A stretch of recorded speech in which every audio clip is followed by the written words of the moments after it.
আসসালামু আলাইকুম দর্শকবৃন্দ। আমি আমার এই চ্যানেলে সাধারণত বিশ্ব রাজনীতি এবং প্রত্যেকটা দেশ তারা মাঝে মধ্যে কিছু নতুন অস্ত্র তৈরি করে, সেই অস্ত্রগুলি তারা বিশ্ববাসীকে জানানো দেয়। তারা গণমাধ্যমের মাধ্যমে এবং মিডিয়ার মাধ্যমে তারা এটা বিশ্বকে জানানো দেয় যে আমি এটা তৈরি করছি, আমি এটা তৈরি করছি। এই যে পাকিস্তান 2 দিন আগে তারা হাইপারসনিক মিসাইল পরীক্ষা চালালো, এবং তুরস্ক তারাও জেট বিমান তৈরি করেছে। এবং এই জেট বিমানের কিছু এটা বিশেষ একটি বিমান, বিশেষ এই বিমানটিতে বিশেষ কিছু গুণ রয়েছে। দর্শকবৃন্দ, আমি আমার এই চ্যানেলে এই যে নতুন নতুন যে অস্ত্র, যে আপডেটগুলি, বিশ্ব রাজনীতিগুলি, এগুলোই আমি আমার চ্যানেলে তুলে ধরি। আপনারা যদি লাইক এবং সাবস্ক্রাইব না দেন, তাহলে তো আমি ভিডিও তৈরি করতে আসলে উৎসাহ পাচ্ছি না। একটি লাইক এবং সাবস্ক্রাইব দিয়ে আমার চ্যানেলের সাথে থাকবেন। তুরস্ক গত 2 দিন আগে তারা একটি বিমান পরীক্ষা চালিয়েছে।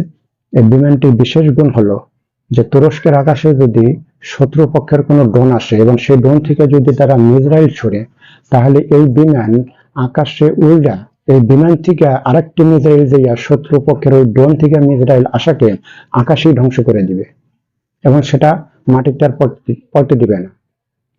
এই ধরনের বিমান আমেরিকা বলি, ব্রিটেন বলি, জার্মানি বলি, আপনার রাশিয়া বলি, চায়না, কোনো দেশে এই ধরনের বিমান এখনো পর্যন্ত কেউ তৈরি করে নাই। এই প্রথম তুরস্ক তৈরি করে তারা সারা বিশ্বকে জানানো দিল যে তারা এরকম একটি চালকবিহীন, পাইলট লাগবে না, পাইলট ছাড়াই এই বিমান আপনার আকাশে উড়াই দেবে, এরকম একটি অত্যাধুনিক বিমান তারা তৈরি করেছে। তো আসলে কোন দেশের অস্ত্র কতটা কার্যকারী এটা বোঝা যায় কখন জানেন? যখন যুদ্ধ লেগে পড়ে। যুদ্ধ যখন লেগে পড়ে তখন বোঝা যায় যে আসলে কোন দেশের অস্ত্র কতটা কার্যকারী। যেরকম প্যালেস্টাইন ইসরায়েলের যুদ্ধটা হওয়ার আগে আমরা ইসরায়েলের যে আয়রন ডোম, এটার নাম শুনছি না?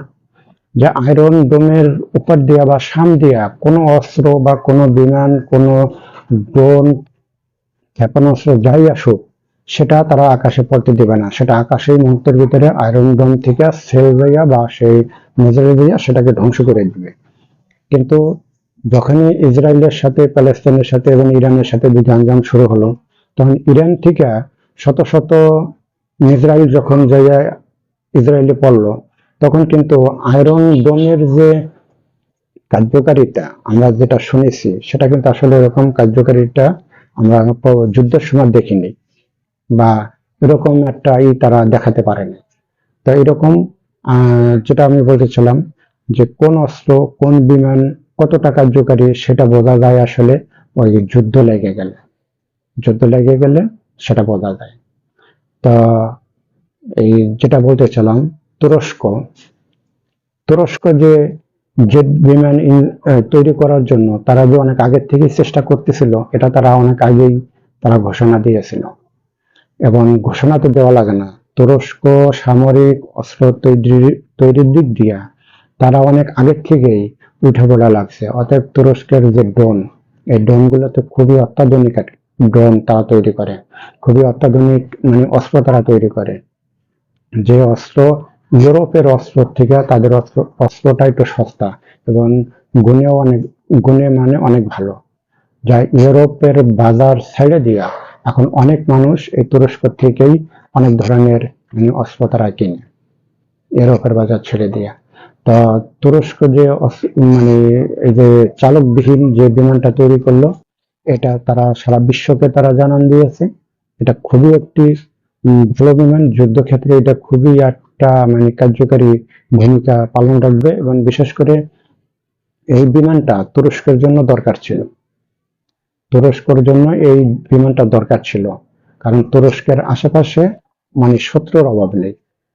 এই জন্য তুরস্কের দরকার ছিল। তুরস্কের আরো অত্যাধুনিক অস্ত্র দরকারও আছে।